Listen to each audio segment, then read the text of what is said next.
Hi there and welcome back. Dan again from CleanGuru. This time, for the first time, from my home. This is my home office.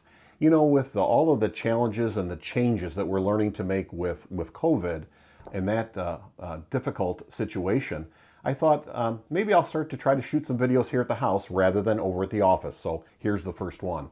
I thought I'd try to make it a really important one.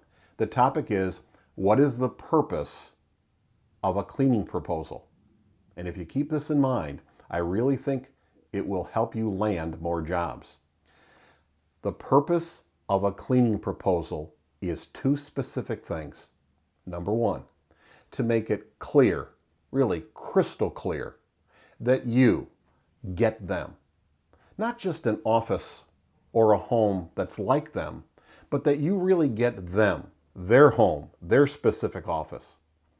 And then number two, that you, not another cleaning service like you, but you specifically, that you're the best, absolute best service to provide the cleaning that they need, that you are really the choice to go with.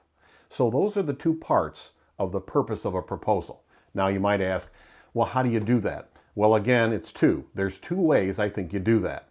The first is careful listening, and the second is creative customization. First, careful listening. Let's say during the walkthrough, you're really paying attention, and they say, for example, they call their conference room a war room. Well, in your job specifications in your proposal, you could refer to the conference room or meeting room as a war room because they do. Let's say, for example, that you find out that they need to have their payroll office cleaned and secured, locked up by 6 p.m. Well, you might make it very clear, creative customization, in your proposal, how you're going to tackle that problem. You might have the site supervisor make sure that the first stop of all the cleaning is cleaning of the payroll office, and that they, not someone else, but they're going to make sure it's locked up, all set by 6 o'clock, let's say. Well, again, listening and customization are two powerful ways to fulfill this goal, this purpose of your cleaning proposal. I hope that helps. Till next time, remember that you can do this. You really can.